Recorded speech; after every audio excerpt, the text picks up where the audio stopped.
செயலில் வெளிப்படாத அன்பு அது அன்பே இல்லை. ஒரு இளம் தம்பதியினர் வயதான பாட்டிக்கிட்ட எப்பொழுதுமே ஆரஞ்சு பழங்களை வாங்குவது வழக்கமாக கொண்டிருந்தார்கள்.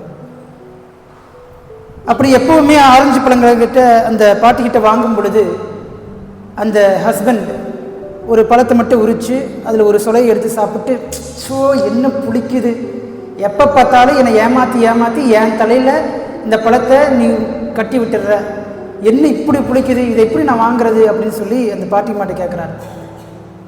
அந்த பாட்டிமா சொல்கிறாங்க, என்ன தம்பி, இல்லையே, நல்லா தானே பழமெல்லாம் இருக்குது, அந்த பழத்தை என்கிட்ட கொடுங்க அப்படின்னு சொல்லி அந்த பழத்தை அந்த பாட்டிமாவை சாப்பிட வைக்கிறாரு அந்த ஹஸ்பண்ட்.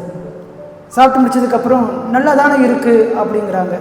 இல்லை, எப்போ பார்த்தாலும் நீ என்னை ஏமாற்றி என் தலையில் இந்த பழத்தை கட்டிடுற அப்படிங்கிற. அப்படி இந்த ஒய்ஃபு எல்லாத்தையும் வாங்கிட்டு ஹஸ்பண்ட்கிட்ட போகும் பொழுது, என்னங்க எல்லா பழமும் நல்லா தானே இருக்குது, எப்போவுமே நல்லா தானே இருக்குது, எப்போ பார்த்தாலும் அந்த பாட்டிமாவை நீங்கள் குறை சொல்லாமல் இருக்கவே மாட்டேங்கிறீங்க, சொலை நல்லா இல்லை, டேஸ்ட்டு நல்லா இல்லை, பழம் சரியாக இல்லை, சொத்தையாக இருக்குது, அழுகி போயிருக்குன்னு எப்போ பார்த்தாலும் ஒரு குறைய சொல்லிகிட்டே இருக்கிறீங்களே அப்படின்னு கேட்டாங்க. அதுக்கு அந்த ஹஸ்பண்ட் சொன்னாராம்மா, இந்த வயசான பாட்டி குறைஞ்ச விலைக்கு தான் இந்த பழங்களை எல்லாம் விற்கிறாங்க, அவங்க சாப்பிடுவாங்களா சாப்பிட மாட்டாங்களான்னு தெரியாது, அந்த பழத்தினால வருமானம் வரவாதான்னு தெரியாது, என்னால் முடிஞ்ச அந்த ஒரு பழத்தை என் சார்பாக அவங்கள சாப்பிட வைக்கணும் அப்படிங்கிறதுக்காக ஒவ்வொரு தடவையும் நான் பொய் சொல்கிறேன், ஒவ்வொரு தடவையுமே அந்த பொய் சொல்லி அந்த அம்மாவை அந்த பழத்தை நான் சாப்பிட வைக்கிறேன் அப்படின்னு சொல்கிறேன். இது எல்லாத்தையும் பார்த்துக்கிட்டு இருந்த அந்த பாட்டியுடைய பக்கத்து கடைக்கார ஒரு தாத்தா அந்த பாட்டிக்கிட்ட கேட்குறாரு, என்னம்மா இந்த ஆளுகிட்ட எதுக்குமா நீ வியாபாரம்லாம் பண்ணுற, இந்த ஆள் எப்போ பார்த்தாலும் உன்னை குறை சொல்லிக்கிட்டே இருக்கிறான், நீ பாட்டுக்கு அந்த ஆளுக்கே தெரியாமல் எக்ஸ்ட்ராவாக 2 பழத்தை சேர்த்தி கொடுக்குறியே, உனக்கே இது நியாயமாக இருக்கா அப்படிங்கிற. அப்படி அதுக்கு அந்த பாட்டிமா சொல்லிச்சாம்மா, இல்லை, அந்த பையன் நான் சாப்பிட்ணும் அப்படிங்கிறதுக்காக அந்த பழத்தில் எப்போவுமே ஏதாவது ஒரு குறையை சொல்லி என்னை சாப்பிட வைக்கிறான், ஆனால் அவனுக்கு தெரியாது, நான் அவனுக்கு தெரியாமல் 2 பழம் எக்ஸ்ட்ராவாக நான் அவனுக்கு கொடுக்குறேன் அப்படின்னு சொல்லி. இது இயேசுவில் பிரியமான சகோதர சகோதரிகளே, செயலில் வெளிப்படாத எந்த அன்பும் அது அன்பே இல்லை. இன்றைய நாளுடைய நற்செய்தி வாசகத்திலே ஒரு மனிதர் ஆண்டவராகிய இயேசு கிறிஸ்துவை சந்திக்க வருகிறார். அவர் ஒரு திருச்சட்ட அறிஞர், அதாவது சட்ட நூல்களை எல்லாம் கரைச்சி குடித்த ஒரு அதிமேதாவி, ஒரு சட்ட அறிஞர். அவருக்கு எல்லா விதமான சட்டமும் தெரியும். அப்போ அவர் கேட்கக்கூடிய கேள்வி என்ன, திருச்சட்டங்களுள் முதன்மையான சட்டம் எது? அந்த கேள்விக்கு ஒரு பதில் தெரியுமா தெரியாதா? கண்டிப்பாக தெரிந்திருக்கும். ஆனால் அது எதனுடைய பின்னணியிலே வருகிறார்? சதுசேயர்களை வாயடைக்க செய்து விட்டார் இந்த இயேசு என்று கேள்விப்பட்ட உடனே எல்லா பரிசேயர்களும் ஒன்று கூடுகிறார்கள். அதில் இருக்கக்கூடிய ஒரு மறைநூல் அறிஞர் இயேசுவிடம் இந்த கேள்வியை கேட்கிறார். பதில் தெரிஞ்சுக்கிட்டேன். ஆண்டவராகிய இயேசு கிறிஸ்து எப்பொழுதுமே தனக்கே உரிய பாணியிலே அவர் பதிலளிப்பது வழக்கம். ஆண்டவராகிய இயேசு கிறிஸ்து பதில் கொடுக்கிறார். இதோ திருச்சட்டங்களின் முதன்மையான கட்டளை எல்லாவற்றிற்கும் மேலாக கடவுளை அன்பு செய்வது. ஆனால் அதுக்கு இணையான 2வது கட்டளையும் இருக்கிறது. அது என்ன?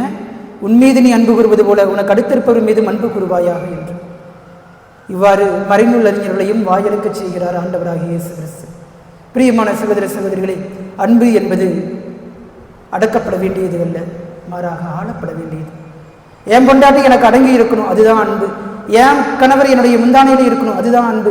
என் பிள்ளைகள் என் பேச்சை கேட்டு நடக்கணும், அதுதான் அன்பு. இல்லை, அன்பு என்பது அடக்கப்பட வேண்டியது அல்ல, மாறாக ஆளப்பட வேண்டியது.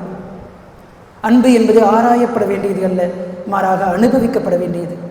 இவங்க உண்மையாலுமே என் மேலே அன்பு செய்கிறாங்களா, இவங்களுக்கு உண்மையாலுமே என் மேலே பாசம் இருக்கா அப்படின்னு சொல்லி பல நேரங்களில் டவுட்டு, பல நேரங்களில் ஆராய்ஞ்சிக்கிட்டே இருக்கிறோம்.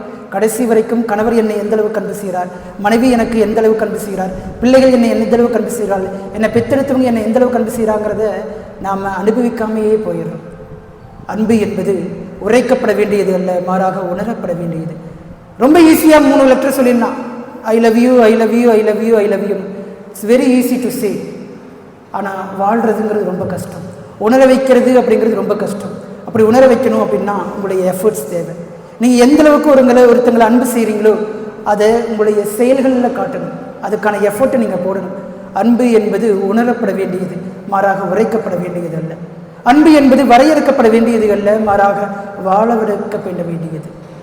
அன்புனா இப்படித்தான் இருக்கணும், இதெல்லாம் செஞ்சாதான் அன்பு. எங்கள் அம்மாவுடைய தங்க நகை எல்லாமே எனக்கு கொடுத்தாதான் எங்கள் அம்மா என் மேலே அன்பு வச்சுருக்கிறாங்க, எங்கள் அப்பா தன்னுடைய சொத்தை என் பேரில் எழுதி வச்சா மட்டும்தான் எங்கள் அப்பா என் மேலே அன்பு வச்சுருக்கிறாங்க.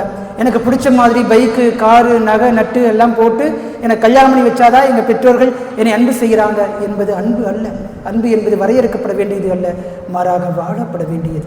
எல்லாவற்றிற்கும் மேலாக பிரியமான சகோதர சகோதரிகளே, இன்றைய நாளிலே நாம் எல்லோருமே ஆலயத்திற்கு வந்திருக்கிறோம். கடவுள் மீது அன்பு இருப்பதனால், கடவுள் மீது பக்தி இருப்பதனால் இந்த வழிபாடு செய்கிறோம்.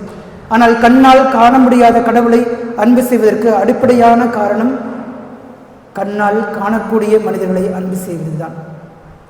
மனுஷங்களை, பக்கத்தில் இருக்கக்கூடிய மனுஷங்களை அன்பு செய்யாமல் நான் கடவுளை அன்பு செய்கிறேன்னு சொன்னால் அதில் எந்த விதமான உண்மையும் கிடையாது. அதே போல் பக்கத்தில் இருக்கக்கூடிய மனுஷங்களை அன்பு செய்யணும் அப்படின்னா முதல்ல என்ன நானே அன்பு செய்யணும். எனக்கு என்ன பிடிச்சிருக்கணும், என்ன நானே வெறுத்துக்கிட்டு இருக்கிறேன், எங்கிட்ட இருக்கக்கூடிய பல குணங்கள் எனக்கு பிடிக்கவே இல்லை. என் முகம் பிடிக்கல, என் கையை பிடிக்கல, என் கண்ணு பிடிக்கல, எங்கள் குணாதிசயங்கள் பிடிக்கல, எங்கிட்ட இருக்கக்கூடிய கெட்ட பழக்கங்கள் எனக்கு பிடிக்கல, என்னிடம் இருக்கக்கூடிய குணநலன்கள் எனக்கு பிடிக்கல, பண்புகள் பிடிக்கல அப்படின்னா என்னையே நான் பல நேரங்களில் அன்பு செய்யாமல் வெறுத்து ஒதுக்கி கொண்டிருக்கிறேன் என்று அர்த்தம். எனவே பிரியமான சகோதர சகோதரி, முதலில் நம்மை நாமே அன்பு செய்வோம். நம்மை அன்பு செய்வது போல மற்ற மனிதர்களை அன்பு செய்வோம். அப்பொழுது கண்ணால் காண முடியாத கடவுளையும் உங்களாலும் என்னாலும் அன்பு செய்ய முடியும். செயலில் காட்டப்படாத அன்பு அது அன்பே இல்லை.